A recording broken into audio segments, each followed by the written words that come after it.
Hey YouTube, Sandra Expeditions here. Welcome back to my channel. So today I want to do a book review. However, this is a book review series on Marcus Aurelius's Meditations book. I read it a few months ago and I had like so many highlights and like notes and stuff from it, and I really like this book. I learned a lot from it. I kind of like before what am I saying? So before I even kind of started the book, I had some idea of Stoicism because I would say I started to get really into Stoicism when I was doing hypnosis like a few years ago. My hypnotist would give me different like audio tapes from, what's that dude's name? Sorry, there's a Stoic, Epictetus, who was a slave who had many followers, admirers, because he learned how to master himself. Like, even though he lived in suffering, through that suffering, he still continued to not make excuses and to just continue on with life. Basically, I was very much attracted to the philosophy of what's the philosophy? The philosophy that there's still life after suffering, that there's like basically to only focus on what we can control, not on what we can't control. And yeah, and for me, I found a lot of strength in that. I really love philosophy. Like in college, I took a philosophy course and I was a huge fan of like Fountainhead by Ayn Rand. Although technically that's not philosophy, I don't think, but like the basis is like integrity, like living your life through integrity. And you know, I really love philosophy and you know, that sort of thing. So for me, Stoicism attracted me a lot because I've had to deal with a lot of things starting in like 2019, which was like the worst year of my life, having like chronic pain and everything due to like a chronic condition at the time. And for me, it was just like, dang, like I want to live. I mean, even if I have to like live with this forever, like I still want to live and I still want to achieve my goals, and I still want to be the best human that I could be in spite of this suffering, like this daily pain, you know, that I had at the time, like when I had like neuropathy and stuff. So it's just like, yeah. So anyways, so I feel like a lot of people can learn from Stoicism, like not just like people who are suffering and like pain and stuff like that, but for everyone's own personal growth. We can all learn a lot from the great philosophers of the world. I'm going to turn this into a series because once I started taking notes, I was like, dang, I highlighted a lot of stuff. And yeah, they're all going to be very long videos because I'm breaking down, like I'm basically discussing like every highlight that I've written in the book, and you know, what I think about it, and maybe I will have an opinion on it, maybe I won't, but I just want to share this with you all because I think that everyone has a lot to learn from Stoicism. And yeah, and also let me know if you like any favorite like readings, Stoic readings you enjoy in literature. All right, so I took notes of I think I started on page 21. Oh yeah, and I also want to say that like maybe I didn't give meditations the best intro, but I put in my notes that this book is a true red pill. It almost slaps you in the face with reality about our place in this world and time, about how little things we put so much value in, like people's opinions, for example, and so on. All right, so my first two notes are from page 27, and I'm gonna read two quotes. All right, so number one, not just that every day more of our life is used up and less of it is left, but this too, if we live longer, can we be sure our mind will still be up to understanding the world, to the contemplation that aims at divine and human knowledge? If our mind starts to wander, we'll still go on breathing, go on eating, imagining things, feeling urges, and so on. But getting the most out of ourselves, calculating where our duty lies, analyzing what we hear and see, deciding whether it's time to call it quits, all the things you need a healthy mind for, all those things are gone. So we need to hurry. Not just because we move daily closer to death, but also because our understanding, our grasp of the world may be gone before we get there. Oh, dang. Crazy. Wow. All right, so I wrote this note like a few weeks ago, so I'm gonna read what I read. Okay, so what I had put is that this reminds me of The Shortness of Life by Seneca. Okay, yeah. Dang, I wish I wrote more notes. Dang, so the first quote that I take, I don't even have notes off. I just put that it reminds me of the shortness of life. All right, so let me just take this back. Basically, my interpretation of this quote is that we need to essentially like seize the day. A lot of people think that, oh, you know, if only we live longer, you know, I could do so much more. Oh, life is so short. Oh, dang, you know, like we only have just a few good years of life before like we hit old age. And the true reality is that we have more than enough time to do what we need to do in this world, to do the things that we need to get done, but we spend so much of our time like wasteful. Like, dang, I almost want to get the book Shortness of Life right now, because like that goes even deeper. Like we spend so much of our time, like, you know, it's so crazy. Okay, so in Shortness of Life, I remember Seneca mentions that like everyone, you know, like all these rich people, all of us, like we wouldn't just hand over our money to someone. Like we wouldn't like we're so protective of our own like money, but something else that's even more valuable than our money is our time. Like we're willing to have people waste our time so often in our day-to-day lives, and instead of like really valuing that time that's important, you know, the time that we waste our time in so many different ways. Wasting our time on like social media, wasting our time worrying about what people think, wasting our time around people who aren't adding value to our lives, wasting our time on basically anything that's not adding value to our lives. We're not as protective of our time. And so basically I think that that's what that's saying, that like we need to hurry, we need to seize the day, and we need to do what's important in our day-to-day lives. I'm already almost like 9 minutes, and I'm only on the first one. I said that's why this has to be a series, because like I'm taking you out to church. So yeah, like this is like discussion time. But getting the most of ourselves, calculating where our duty lies, analyzing. Yeah, like we need to spend more of our time like evaluating ourselves to be a better human, you know, like not just like wasting away our lives on TikTok and YouTube and all these sites, which is another reason why I have not leisurely used social media since December. Like it is July now. Crazy, it's July, and I haven't watched a YouTube video. I haven't watched any type of drama on the internet. I want to do another video about this, but I didn't know the war was happening until my friend told me the war was happening between like Ukraine and Russia. Like that's how cut off from the world I was. Like a little bit later I started listening to podcasts and, you know, reading news articles, but like in the beginning of my fast from social media, like I did not know what was happening outside the world. Like everything was like peaceful for me because I was in my world just focusing on, you know, my own personal growth and that sort of thing. Yeah, and I feel like it's our duty as humans to invest in ourselves.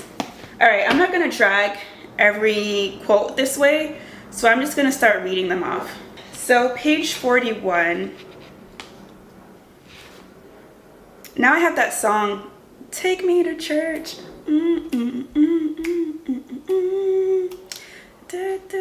I forgot who sings that. Anyways, all right, so page 41, 17.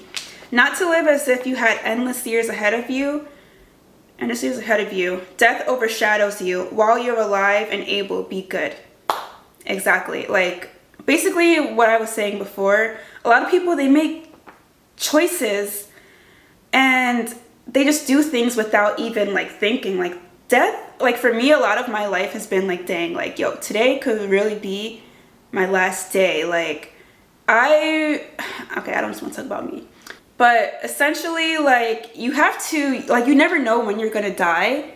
You never know when you're gonna die. You can be young. Like, I've known multiple people in my life who've, like, for example, my cousin, you know, like, she's 32.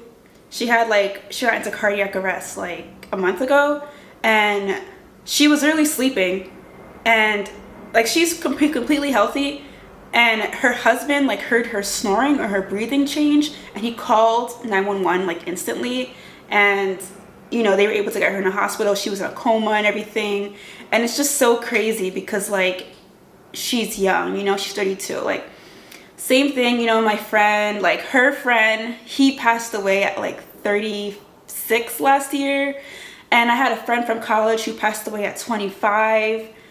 It's just so crazy. Like, the thing is, we have to be good while we're still here, because we never know how we're gonna leave this earth.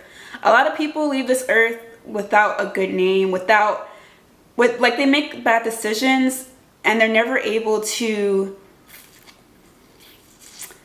like overcome that image because they die too soon. Like, there's some people who've been dumb and haven't made the best choices in their youth, and then they turn around completely, you know, in older age and that sort of thing. But like, a lot of people die with like a very negative legacy, and that sucks.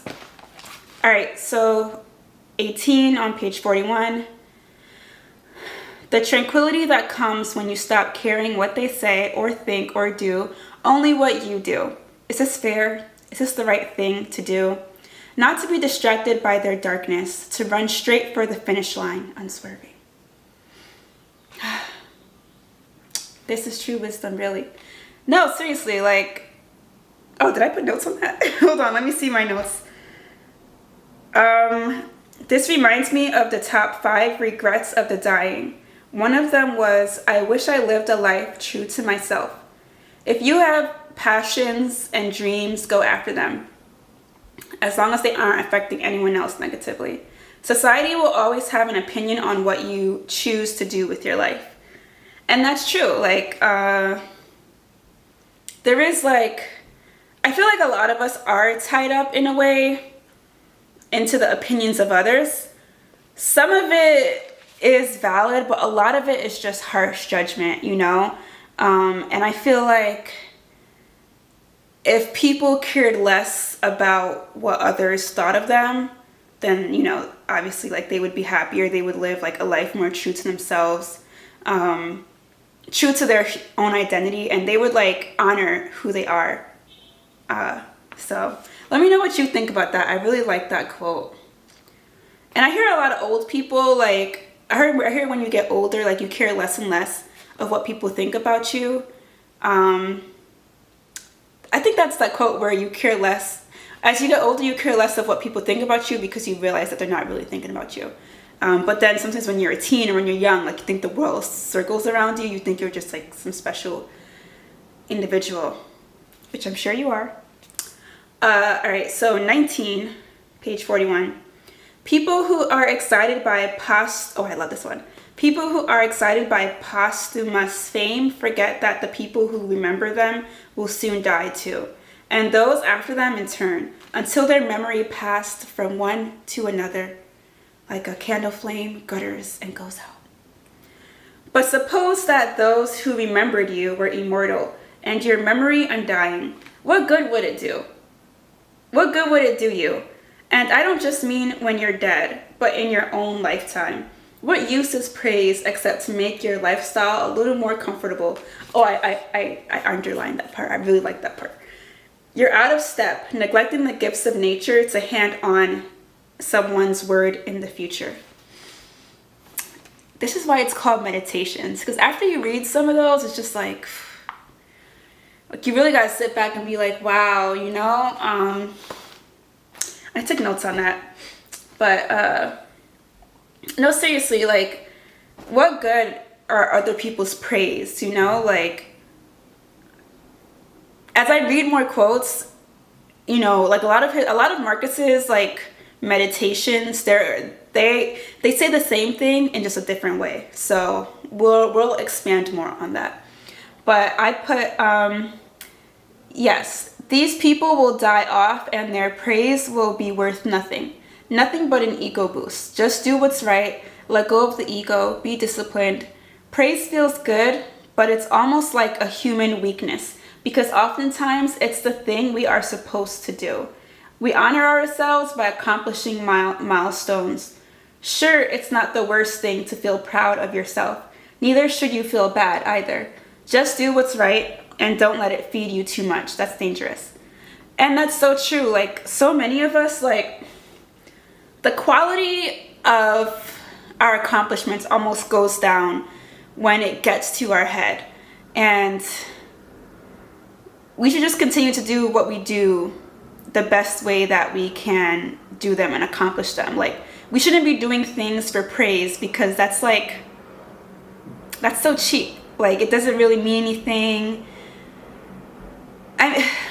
Praise feels good because, you know, feeling good is like a human, it's the ego, you know, that's something that us humans have. But that's what we have to fight. We have to fight that ego and just do what's right. Like, because like it was saying, like, what does that even mean? You know, like, I know, sorry, gotta stop saying like, but in the instant, like, you're gonna be gone, these people are gonna be gone. Like, everyone wants to, not everyone, but a lot of people want to get their 15 minutes of fame. They want to be like YouTube stars. They want to be like famous and known. And when I was a kid, like, literally, that's what I wanted to be. I just wanted to be like a great famous person. For what? Like, I didn't want to skill. Like, I wanted to be Oprah, but like, I didn't want a talk show. I just wanted to be famous and great. Like, what does that even mean? Just to be praised for existing? Nah. This world has 7 billion people. And all these people are like, right now in this time, they're just like, we all take up like this little minuscule point in history, and we're all gonna be like unimportant in like another 100 years, like for the next person. So think about that.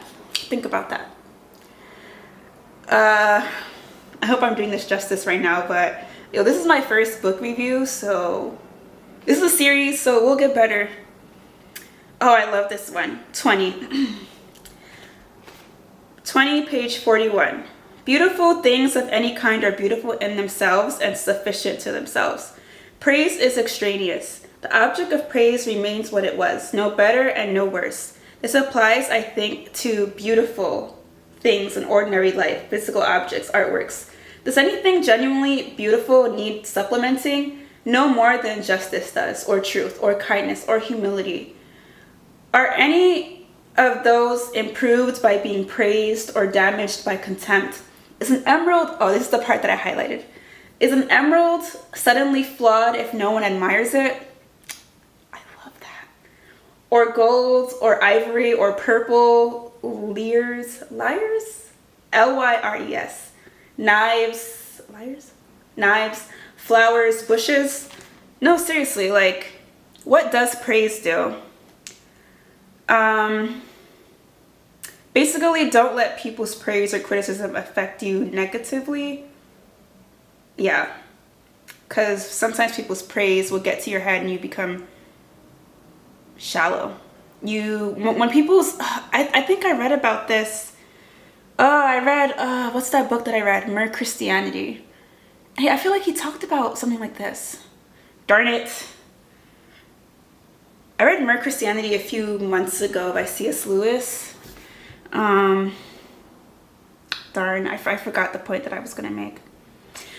But anyways, like, the thing is that, you know, like, when you receive so much praise, it goes to your head and you start to think that you're better than, you know, other people. And that's where praise gets dangerous, when you elevate yourself, like, all these other people are beneath me, you know, for like whatever reason. And what you should be is just neutral, and you should just love your fellow human being. yeah, because, you know, we're all born from different circumstances and that sort of thing. Yeah. All right. Okay, so page 42. Not to be driven, page 42, 22. Not to be driven this way and that, but always to behave with justice and see things as they are. And in my notes I put, always have integrity and do what is right. People will try to pay you off, blackmail you, whisper in your ear for why you should cheat at work or cheat on your spouse, etc. But you're more so hurting yourself. You really cheat yourself. Yeah. Don't let be a rock. You need to be a rock.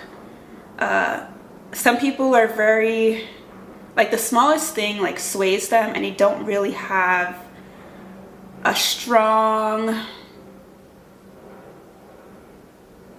like, you don't really have strong core values.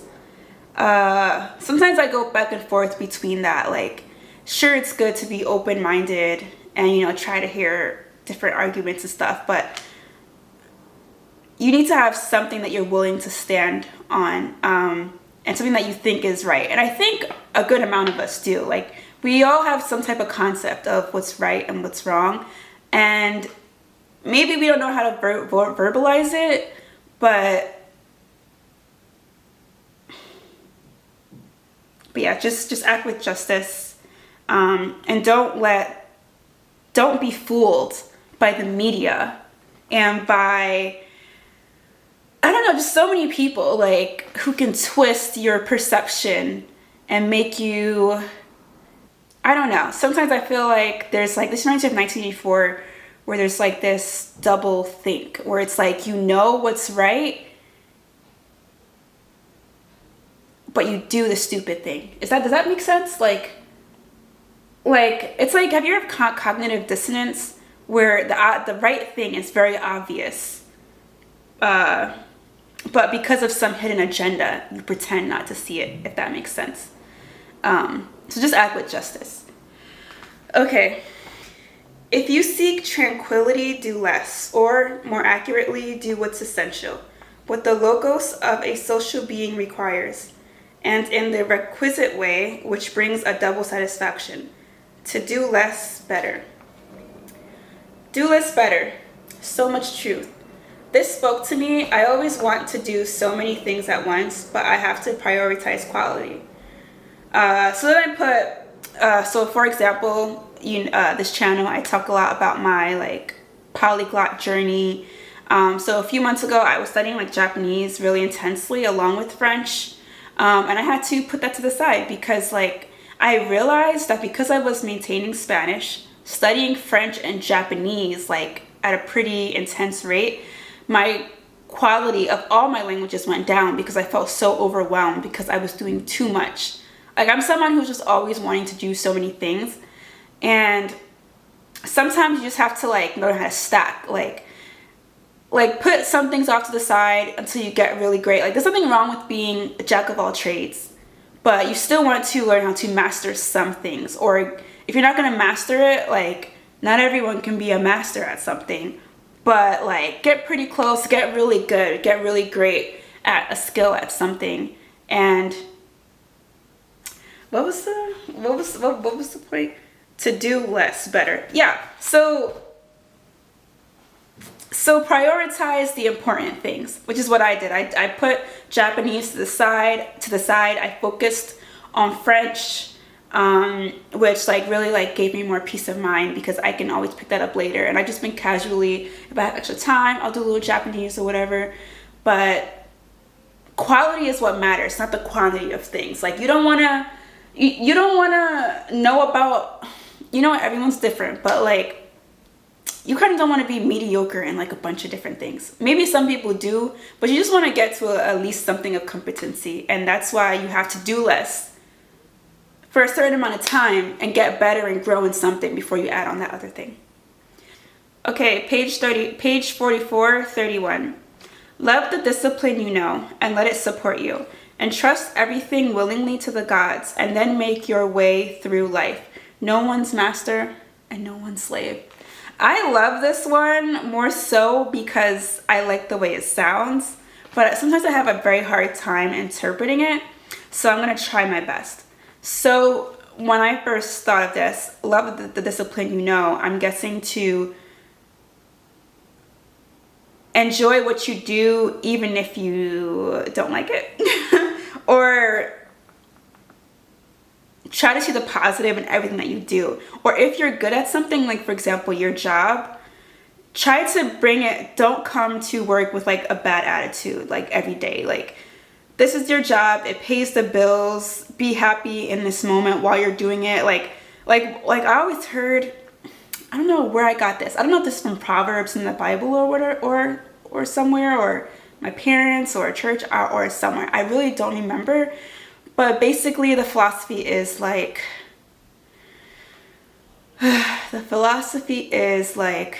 no matter what you do it in love. Or something like that. I don't know, is that from the Bible?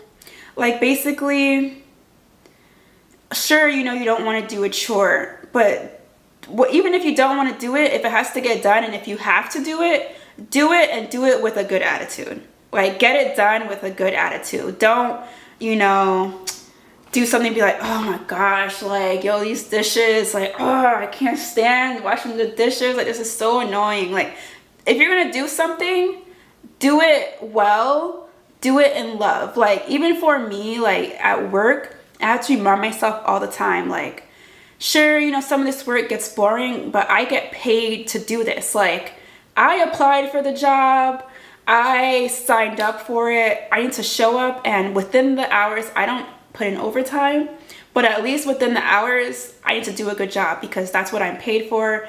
That is what the company expects from me. That is what I sign up to do, and that is the right thing to do. And I know a lot of people, I'll probably do a video on this, but like, I do meet a lot of people in my field of like, you know, this in my field that like think, oh, you know, because I'm not making as good enough salary as like I want to make, I'm gonna like slack. I'm gonna like show them by like slacking. And to me, I don't think that that's right. I think that if you sign up for something, if you said you're gonna do something, then do it as you should, you know? And yeah, so that's just my take on it. Let me know what you think. Hey everyone, I'm just gonna stop here because I have to go meet some people and my camera ran out of space, so I have like a new, what do you call those? Memory chip inside. So I'm gonna continue this series. Like, these videos are gonna get pretty long, so I'm just gonna like make a 10 video series or something, like, because I didn't realize how much time it would take just to like discuss a few quotes. Time goes by so fast. But anyways, I hope all of you got something from the words of Marcus Aurelius so far, some wisdom. I feel like, I don't know, I just love these type of, like, I love philosophy because I feel like it just helps you grow. It helps you, it's like wisdom. Like, I remember I used to read Proverbs all the time. Like, that was like probably the only chapter in the Bible that I was like really reading. And I would like, I felt like every single time I read Proverbs, like I got smarter, I got more disciplined, like, because like in my day-to-day life, like the Proverbs would like be in my head and stuff like that. Like, you know, don't oversleep, because I don't know, I forgot the quote, but it was like, dang, when I woke up in the morning, I'll be like, that quote will go in my head and I'll be like, all right, gotta get up. And you know, that sort of thing. Like, we learn a lot from philosophy, those who've spent some time thinking pensively and viewing the world. And this, I feel like philosophy is a way to like make our lives easier, because we're able to like take this knowledge that has been like accumulated over multiple centuries and use it in our day-to-day lives. Anyways, let me know what you think, if you have any recommendations. All right, you have a great rest of your day. I wish you the best. Thank you all so much for watching. Que tenga buen día. Ciao.